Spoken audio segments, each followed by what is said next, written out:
Oke, assalamualaikum warahmatullahi wabarakatuh. Jumpa lagi teman-teman analis saham syariah. Jadi ini terkait dengan beberapa pertanyaan soal ciri saham gorengan atau cara mengetahui saham gorengan seperti apa. Nah, ini penting buat teman-teman yang masih pemula biar tidak terjebak oleh ulah bandar yang sebenarnya saham-saham seperti ini sangat merugikan, terutama untuk yang pemula yang beli saham bukan dari hasil analisis. Oke teman-teman, analis saham syariah dan pengunjung blog analis.co.id. Ini ada pertanyaan banyak sekali, saham gorengan 2020 seperti apa? Saham gorengan terbaik 2020, saham gorengan profit.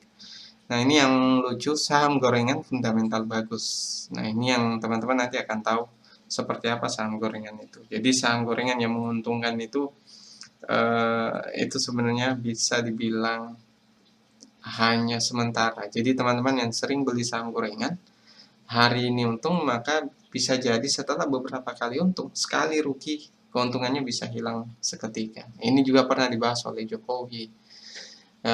Terus saham gorengan yang bagus untuk trading. Nah ini akan kita jawab teman-teman.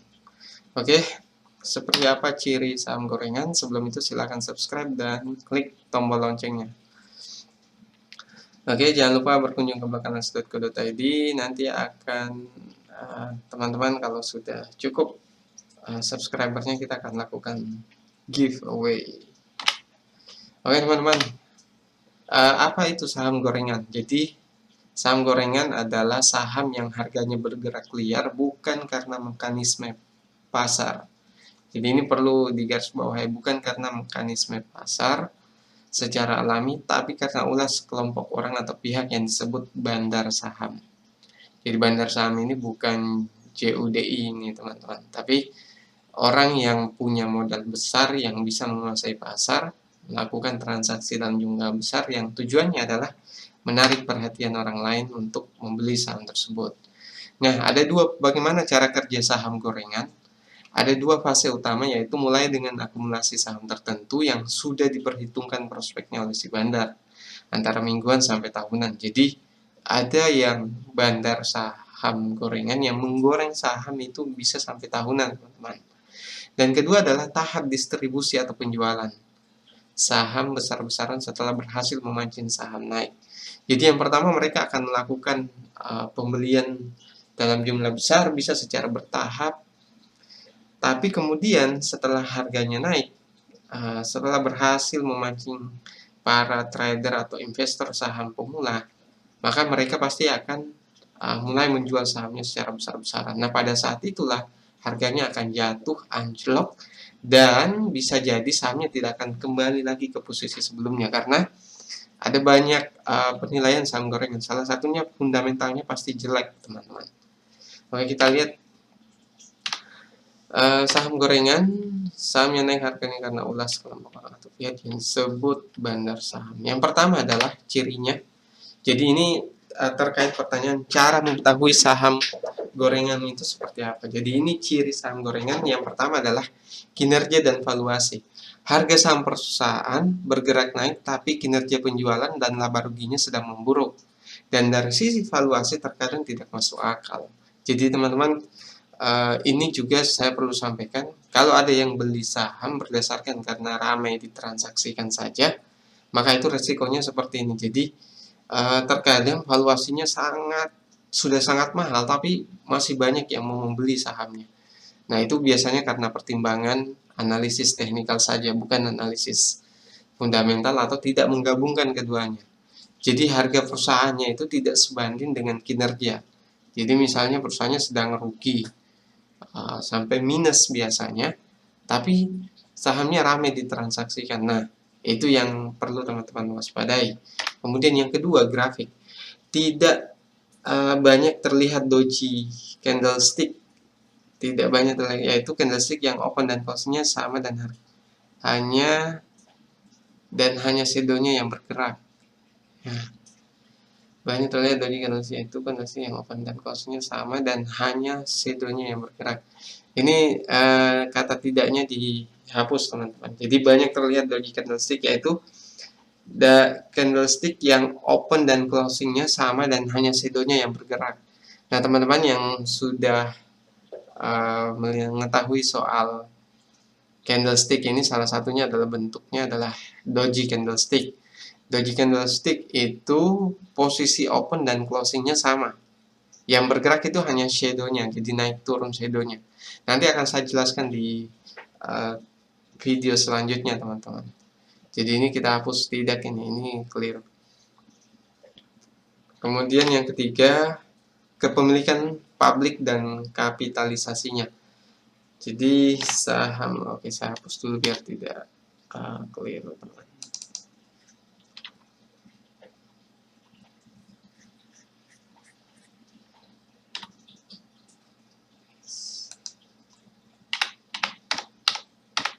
Oke, kepemilikan publik dan kapitalisasinya. Saham lebih banyak dimiliki pihak tertentu, bukan di publik. Saham yang dimiliki publik kurang dari 30%, maksudnya saham yang dimiliki publik lebih besar dari 30% itu tidak mudah digoreng, teman-teman. Jadi ini juga salah satu ciri saham gorengan. Jadi saham gorengan itu biasanya itu kurang dimiliki publik, dalam artian saham tersebut hanya dipegang oleh orang-orang tertentu, sedangkan publik sendiri itu biasanya di bawah 30%, bahkan ada yang di bawah 10%. Nah, itu resiko teman-teman masuk di saham seperti itu, karena bisa jadi itu saham masuk saham gorengan. Tapi perlu juga diketahui bahwa tidak semua. Jadi ciri ini atau cara mengetahui saham gorengan di bagian ketiga ini tidak mutlak, teman-teman. Jadi harus ada pendukung lainnya. Misalnya yang pertama dan kedua, misalnya labanya sedang turun drastis atau malah rugi, tapi sahamnya ramai ditransaksikan. Dalam artian volume transaksinya cukup tinggi, teman-teman. Nah, itu juga salah satu cirinya. Kemudian yang keempat adalah terindikasi UMA. Jadi saham yang masuk kategori saham gorengan itu biasanya sering masuk UMA, teman-teman. UMA itu singkatan dari Unusual Market Activities. Jadi aktivitas pasar yang tidak biasa, kalau kita artikan secara sederhana. Jadi itu diputuskan oleh tim Divisi Pengawasan dan Transaksi Bursa Efek Indonesia. Jadi buat teman-teman yang baru bergabung atau baru investasi saham, saham-saham yang sering UMA ini biasanya dia akan disuspend oleh Bursa Efek. Kalau dia disuspend, maka transaksinya akan ditutup. Nah, kenapa seperti itu? Karena biasanya tim divisi Bursa Efek Indonesia itu, khusus untuk tim divisi pengawasan dan transaksi, itu menilai bahwa ada transaksi yang tidak wajar. Jadi, transaksi yang tidak wajar ini biasanya dilihat dari volume tradingnya yang cukup tinggi, sedangkan perusahaan sedang rugi. Nah, dalam artian bahwa sahamnya naik terus, tapi dia sedang rugi. Nah, itu jadi pertanyaan.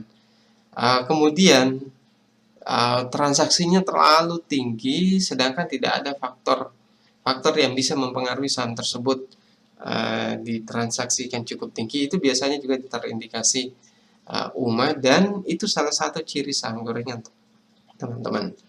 Oke, selanjutnya yang kelima, tidak liquid, tidur dan nominalnya kecil. Nah, tidak liquid itu dalam artian bahwa sahamnya tidak ramai ditransaksikan.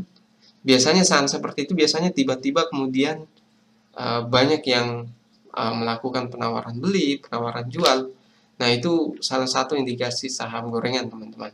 Umumnya saham kecil kapitalisasi pasarnya di bawah, ini salah lagi, di bawah 10 triliun atau yang paling kecil di bawah 500 miliar. Jadi yang perlu saya tegaskan di sini, saham gorengan itu biasanya saham-saham kecil, teman-teman. Second liner, third liner, atau saham lapis kedua. Biasanya kalau saham-saham besar seperti Astra, perusahaan gas negara, kemudian Jasa Marga, Telkom, dan sebagainya, itu sulit untuk digoreng. Karena apa? Karena itu dipegang oleh banyak investor, jadi agak sulit untuk dikuasai pergerakan pasarnya atau pergerakan harga sahamnya oleh bandar saham. Kemudian tidak ada stabilitasnya. Jadi salah satu cirinya lagi saham gorengan itu dia kadang naik tiba-tiba, kadang turun tiba-tiba, bukan karena faktor fundamental dan bahkan bukan karena mekanisme pasar yang alami. Jadi ini memang ciri-ciri yang paling menonjol itu ya salah satunya ini teman-teman. Jadi sahamnya itu bukan bergerak karena faktor pasar, tapi dia kelihatan sekali dia digerakkan oleh pihak tertentu, dalam hal ini bandar saham, karena memang tujuannya hanya untuk memancing investor-investor yang masih lugu untuk trading dan membeli saham tersebut. Begitu sahamnya naik sesuai dengan target mereka, mereka akan langsung menjual secara besar-besaran sahamnya. Kemudian volume perdagangan tiba-tiba naik dan ditransaksikan oleh sebagian kecil investor.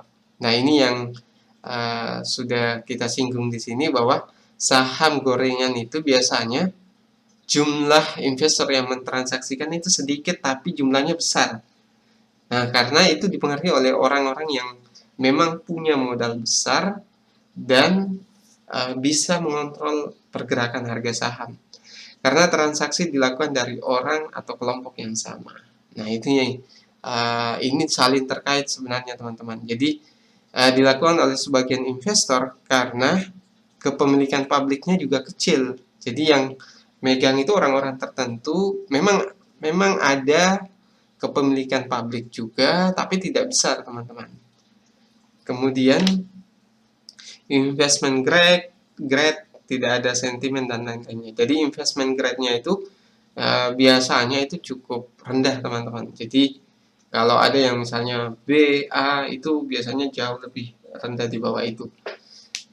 Untuk saham-saham blue chip, saham-saham konvensional, saham-saham pemerintah biasanya jauh dari aktivitas saham gorengan teman-teman. Karena biasanya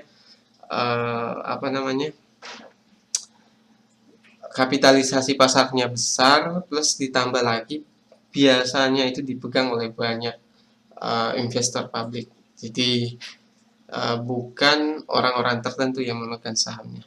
Jadi teman-teman cukup ini 8 ciri saham gorengan yang bisa saya share buat teman-teman.